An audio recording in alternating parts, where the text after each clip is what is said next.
तामुलपुर जिल्लानि मोनबा बियाबाव इउपिपिएल हान्जानि बुथ सन्मिलन हाबाफारिया जोबनानै थांबाय। तामुलपुर जिल्लानि आवथायाव थानाय मोनबा बिटिसि बियाबाव इउपिपिएल हान्जानि बुथ सन्मिलन हाबाफारिया जानानै थांबाय। तामुलपुर जिल्लानि बिटिआरनि गाहाय खुंगिरि प्रमद बर'नि गयबारि समष्टिजों लोगोसेयैनो दारांगाजुलि, नाग्रिजुलि, सख्लाय सेरफां आरो गरेश्वर समष्टियाव इउपिपिएल हान्जानि बुथ सन्मिलन हाबाफारिया जानानै थाङो। राज्य सभानि एमपि रेनग्रा नार्जारि, तामुलपुर बियाबनि एमएलए जलेन दैमारि, बिटिसि हायुंआरि गावखुंथायनि बुंथिगिरि कातिराम बर', एमसिएलए माधव सेत्रीजों लोगोसेयैनो इउपिपिएल हान्जानि दैदेनगिरि बिथांमोननि नुजाथिनायाव बे हाबाफारिया जानानै थाङो। तामुलपुर जिल्लायाव बुथ सन्मिलन हाबाफारियाव बाहागो लानानै एमपि रेनग्रा नार्जारिया बुंथियोदि फैबाय थानाय बिटिसि बिसायख'थियाव इउपिपिएल हान्जाया मोन 40था बियाबावबो बिजाथि फसंगोन।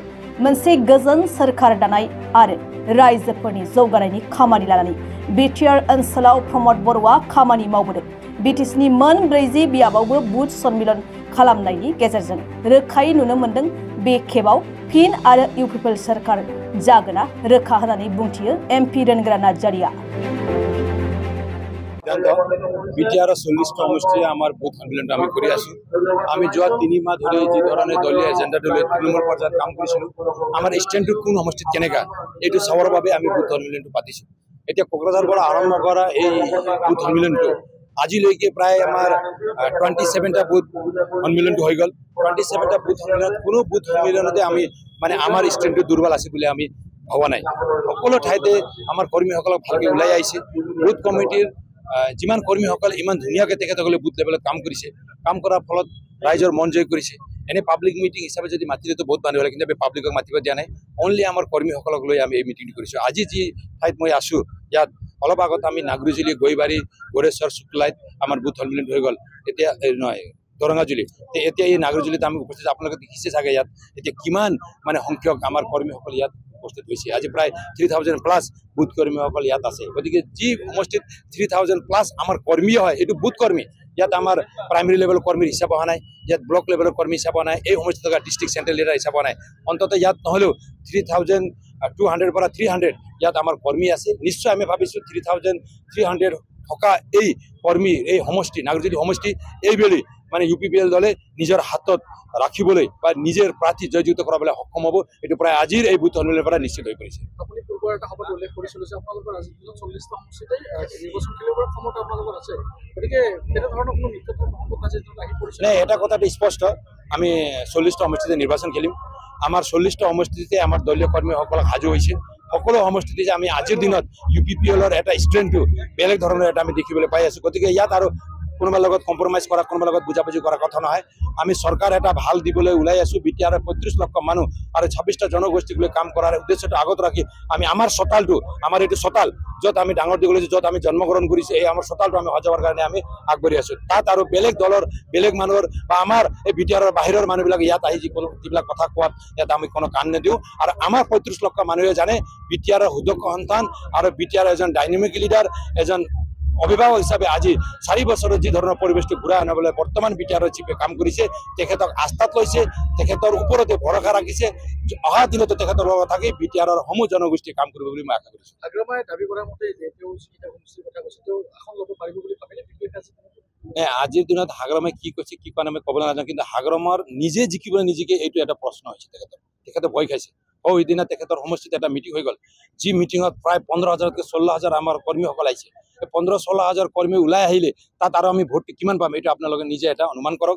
আৰু হাগ্ৰামা মহিলাৰ আজিৰ দিনত আমাৰ কাৰণে ফেক্টৰ নহয়, আৰু হাগ্ৰামা মহিলাৰ আজিৰ দিনত আমাৰ কোনো বিষয় নহয়। আমাৰ বিষয়টো হ'ল বিটিআৰক আগুৱাই লৈ যোৱা। বিটিআৰক 2020 চনত 27 জানুৱাৰীত বিটিআৰ একৰ্ড কৰাৰ পিছত দীঘলীয়া এটা সংগ্ৰাম হৈছে ইয়াত। এই সংগ্ৰামৰ ফলত আমাৰ মাজত যি এটা ভুল বুজাবুজি হৈছে, এই ভুল বুজাবুজি দূৰ কৰি হাগ্ৰামা মহিলা যদি ইমান পাৱাৰফুল থাকিলে হয়, ইয়াত থকা সকলো জনগোষ্ঠীক যদি ইমান সমান মৰ্যাদাৰে যদি তেখেতে লৈ গ'লে হয়, তেনেহ'লে কেনেকৈ ইয়াত মানে হীৰা চৰেণে জন্ম হৈ গ'ল। হীৰা চৰেণে 10 বছৰ ইয়াৰ পৰা সাংসদ হৈ গ'ল। কিন্তু আমি যেতিয়া আমাৰ প্ৰমোদ বড়ো ডাঙৰীয়া BTR-ৰ চিফ হিচাপে তেখেতে দায়িত্ব লোৱাৰ পিছত BTR-ত বসবাস কৰা সকলো জাতি জনগোষ্ঠীক একত্ৰিত কৰি যেনেকৈ কাম কৰিবলৈ আৰম্ভ কৰিছে, ইয়াৰ ফলস্বৰূপে সকলো জাতি জনগোষ্ঠীয়ে কোকৰাঝাৰ সমষ্টিত য'ত নৱচৰণে দুবাৰ জিকিছিল তাত নৱচৰণে ভোট দিয়া যিসকল ব্যক্তিসকলেও আজি আমাৰ প্ৰাৰ্থী ট্ৰেক্টৰ ছবিৰ প্ৰাৰ্থী জয়ন্ত বসুমতাৰী ডাঙৰীয়াক ভোটদান কৰি দিল্লীলৈ পঠাইছে। ইয়াৰ এটা আমাৰ এচিভমেণ্ট। গতিকে আমি ক'ব বিচাৰিছোঁ ইয়াত এতিয়া কোনোবা নৱচৰণৰ ৰাজনীতি, কোনোবা হাগ্ৰ মেলা ৰাজনীতি ইয়াত নচলে। ইয়াত ৰাজনীতি চলিব UPPL মডেলৰ। UPPL মডেলৰ পলিটিক্স চলিব, যি UPPL মডেলত ইউনাইটেড পিপলছ পাৰ্টি লিবাৰেল যাক নাম দিয়া হৈছে, উদাৰ মনোভাৱ লৈ যি কাম কৰাৰ আমাৰ UPPL দলৰ কৰ্মীসকলৰ যি চিন্তাধাৰা আছে তাত আমাৰ ৰাইজে আস্থাত লৈছে আৰু সকলো জাতি জনগোষ্ঠীয়ে তাত হয়বৰ দি কাম কৰিবলৈ ওলাই আহিছে।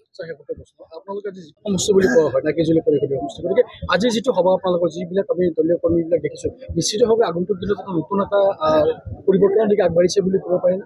নাই, এইটো এতিয়া নাগৰিকজুলিৰ ভোটাৰে ক'ব। যেতিয়া নিৰ্বাচন আহিব, ভোটদানৰ দিন আহিব, তেতিয়া ইয়াৰ ভোটাৰে ক'ব। মই শুভেচ্ছা দিছোঁ, মানে এই সমষ্টিৰ প্ৰাৰ্থীকো মই শুভেচ্ছা দিছোঁ, ধন্যবাদ দিছোঁ। তেখেতেও দুবাৰ ইয়াৰ পৰা MCL হৈ গ'ল, কামো কৰিছে, নকৰা নহয়। BTR-ৰ এজন জেণ্টেলমেন, এজন আমাৰ EM বুলি আমি ধৰি লৈছোঁ, ভদ্ৰ এজন মানুহ।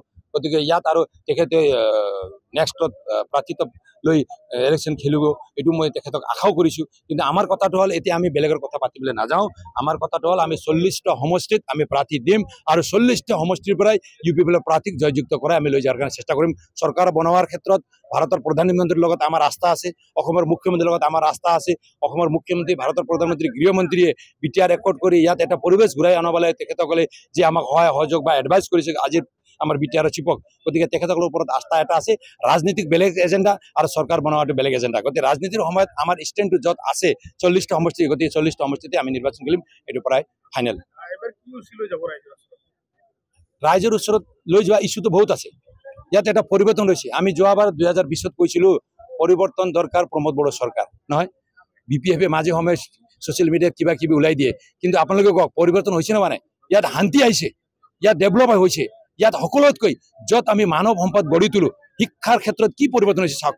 আজি আপোনালোকৰ জিলা তামোলপুৰ জিলাৰ ৰিজাল্টবিলাক চাওক, আপুনি কমাৰ্চত, ছায়েন্সত, আৰ্টছত ৰিজাল্টবিলাক চাওক। আজি চিৰাং জিলাৰ পৰা মই আহিছোঁ, চিৰাং জিলাটো আজিলৈকে অসমৰ ভিতৰত একেবাৰে শেষত আছিল।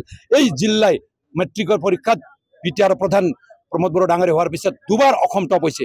এই সকলো ক্ষেত্ৰত যি এটা পৰিৱৰ্তন হৈছে, এই পৰিৱৰ্তনে এইটো বুজাইছে জাতি জনগোষ্ঠীৰ মাজত এটা যি মিলা প্ৰীতিৰ এটা মানে এনাজৰিটো টনকিয়াল কৰাৰ কাৰণে আমি যি ধৰণে সফল হৈছোঁ, এইটো এটা পৰিৱৰ্তন। গতিকে এই এজেণ্ডাবিলাক লৈ আৰু আগন্তুক দিনত ইয়াত এটা সমন্বয়টো যি পাৰ্মানেণ্ট কৰাৰ কাৰণে আৰু ইয়াত শান্তিটো পাৰ্মানেণ্ট কৰাৰ কাৰণে আৰু ডেভেলপমেণ্টৰ আৰু বিভিন্ন ইছ্যুবিলাক আছে আৰু BTR একৰ্ডত যিবিলাক দফাবিলাক আছে, এই দফাবিলাক একেবাৰে ৰূপায়ণ কৰাৰ কাৰণে আমি চেষ্টা কৰিম। এইটোৰ ক্ষেত্ৰত এই বিষয়টো লৈ আমি জনসাধাৰণৰ ওচৰত যাম আৰু আমি আশা কৰিছোঁ জনসাধাৰণে আমাক মানে 100% নহ'লেও 90% জনসাধাৰণে আমাক আস্থাত লৈ আমাক ভোটদান কৰিব। Thank U.